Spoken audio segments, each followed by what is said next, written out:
This is important right now because you hear this taught a lot. It's taught across colleges. It's taught on campus, and it's taught in the media. It's taught in the entertainment industry. Today, whenever we're talking about the unspeakable acts committed in the name of Islam across the world in record numbers, what is it that we're inevitably told? But the Crusades. All right, don't ever use that voice again. But the Crusades. As a matter of fact, it's so commonly used. Here's a montage. Remember that during the Crusades and the Inquisition, people committed terrible deeds in the name of Christ. Why are only Muslims mentioned in talks about religious extremism? Did y'all forget about the KKK? Westboro Baptist Church, Crusades. We all have the bad seeds in the family. Why? The Muslims didn't go up from Jerusalem and march up to Europe to attack Christendom.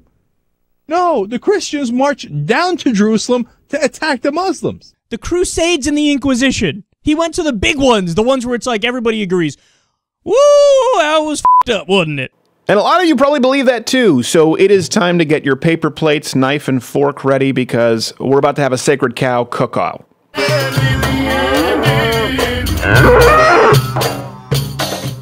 It's a nice little graphic there. Assured to get us some letters. So let's get through these myths. If you've been taught about the Crusades, I'll call them the Second Crusades, the retaliatory Crusades. I'll explain in a minute because it's important. That they were unprovoked. That it was just Christians running across the globe with pointy hats and swords, killing any and all Muslims they could find, innocent or not, simply because they didn't like their brownness. It couldn't be further from the truth. Now, it's important because this is taught in schools across the country. A lot of people believe this. The fact is that these Crusades, the Second Crusades, they were a response to the First Crusades from Islam, from the Muslim onslaught for hundreds of years. For over 400 years, there was consistent Muslim expansion, aggression, violence. Muslims took Jerusalem in 638 AD. They pillaged Rome in 846 AD. Christian Spain and Portugal in 711 AD. Sounds like a gas station, but it's historical context that you need to know. That's why you tune in. Southern Italy during the 9th century. The Ottoman Turks were advancing into Europe and invading the Byzantine Empire. I think it was 1050, 1060 something AD. The Turks were marching into Asia, Syria, and then the big one, the big reason. So if you look at this map and you can see it expanding, was 1453, the capture, the sacking of Constantinople, which basically put an end to the Christian Byzantine Empire. And here's the thing. I understand military expansion, okay? So I'm not going to condemn the Islamic world for doing this back then, okay? Now, right away, that should change the context to the Crusades because people war and people go back and gain territory and win. But the sheer brutality from Islam, for example, they deliberately desecrated the burial sites of Peter and Paul. Dick move. In 846. Exactly. These are military terms you need not concern yourself with.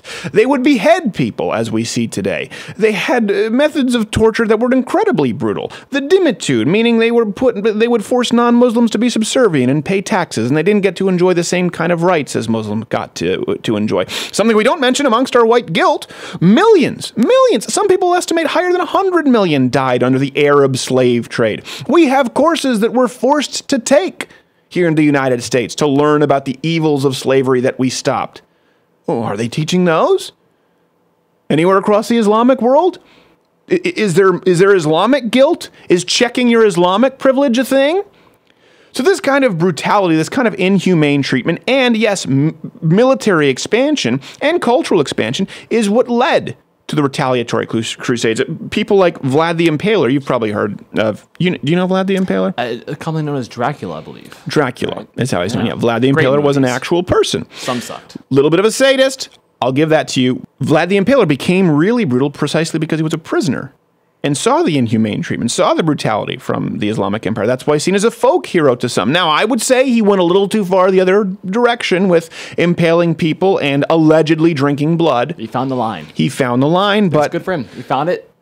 You find it and then you dance back. That's what you have to do. They heard the message loud and clear. It's true. He was one of the few people who fought them off. He was using Verizon back then while everyone else was on Sprint.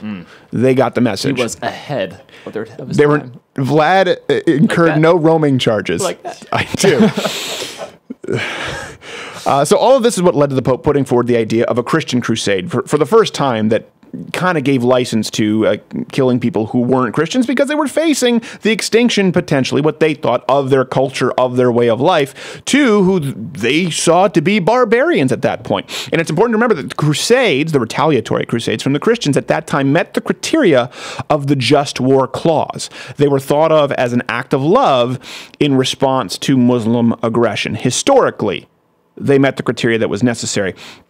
So that's a big myth that we know. Another one that we hear a lot, and that context matters, is that the Crusades are some sort of a source of modern Muslim aggression or angst toward the West. There are terms out there, often parroted by, of course, the Young Turks, Reza Aslan. Did any of you learn this in college where they talked about when Christians took Jerusalem in 1099? I should say, took back Jerusalem. Yeah. Which is really what they wanted to do. They'll teach you when Christians took Jerusalem in 1099. No, when they took back Jerusalem. Kind of like when people talk about the War of 67 and when Israel gained territory. They don't talk about how many countries, was it Egypt, Jordan, I'm going to remember the third one, were teaming up to eviscerate them, and Israel just happened to kick their asses and took their land for protection. It's left out. So when Christians took back in 1099, you've heard this term, right? That their siege of Jerusalem, blood. They had blood up to their knees. You might have heard it. It's a term thrown around a lot. Even so much so that Bill Clinton said this after 9/11, mind you. The context matters. In trying to be sympathetic and show his tolerance and how progressive he was to the terrorists and terrorist supporters across the Islamic world, Bill Clinton had this to say: those of us who come from various European lineages. Can you do it in Bill Clinton? Yeah, try that.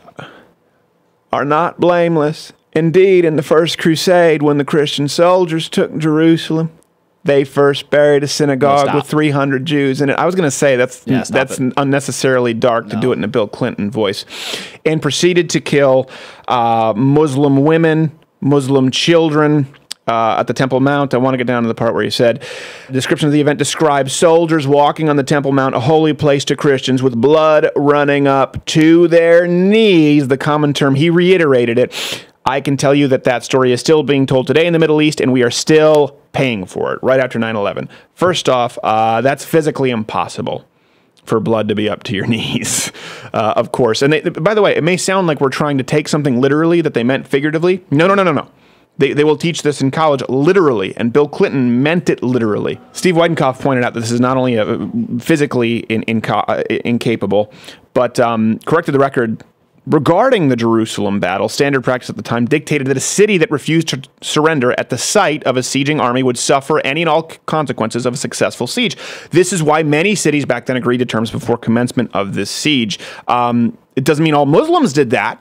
They didn't necessarily follow the rules of war. As we've seen now, they didn't really follow any civil rules of engagement. The point is, 11th century warfare was harsh. This shouldn't be a surprise. Yes, the retaliatory Christian crusaders did kill many inhabitants, but the events are not out of the ordinary. And modern accounts, like Bill Clinton, when they throw it out there, they're used to stir up backlash against the West. They're the ones who are stirring the backlash up against us here in the Western world. They're the ones who are encouraging people in the Islamic world to use it as an excuse, because the Crusades were largely forgotten and they weren't used as justification for ISIS, for Taliban, for take your pick for that rule of the day. And here's something I would like to put forward. You know what?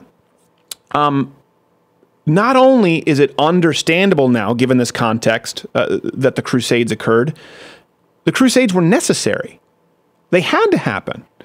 I'm not condoning the loss or the taking of innocent life deliberately, but the Crusades as a military and cultural response needed to happen because they happened precisely to stop the kind of barbaric behavior that you see in the Islamic world today. And you saw up until today in any other place where the Islamic empires were able to conquer. Let's talk about the Armenian genocide, where thousands upon thousands of people were killed brutally, including the crucifixion of young girls. Don't tell Cenk. I still don't know how Anna Kasparian sits next to him. Let's just don't talk about it. It only gets him mad. In the 1800s, Sunni Muslims killed over 4,000 mostly civilians in the city of Shia, beheading their king. They still behead in the Islamic world. You've seen these headlines. This still occurs all across the Islamic world. I'm not only talking about ISIS, but in places like Saudi Arabia. In some of these places in the Islamic world that actually have modern technology, you would consider them here in the New World, beheadings occur in soccer stadiums as a warm-up act. We get Beyonce's nipple, they get a head rolling around being kicked for a goal.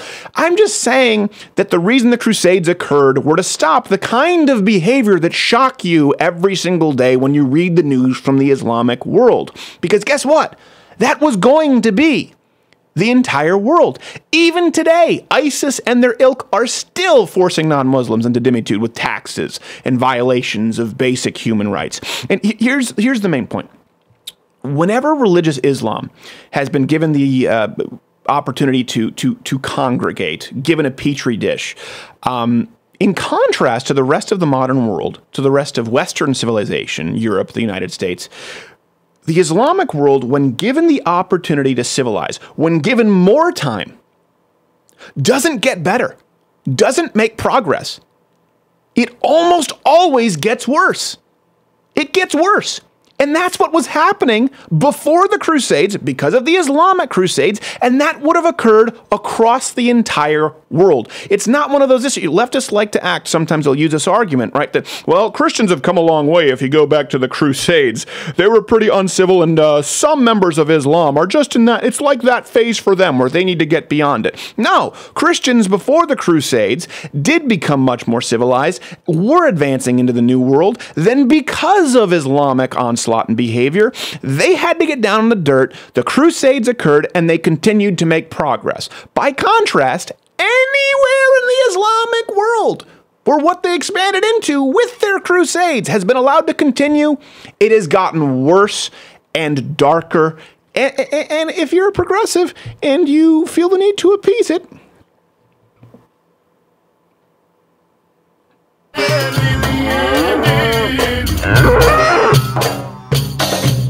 if you like this video, subscribe by clicking the button that says subscribe. If you're not aware of it now, there's no way you're learning the internet at this point. I'm not going to help you. But this was clipped from my daily show, available exclusively to LottoWithCredit.com/MugClub members. If you're a student, military, or veteran, enter in that promo code. It's less than $6 a month, and you get daily content. No more clips, plus this hand-etched mug. Oh, when I feel it, I got a chill like on the inside.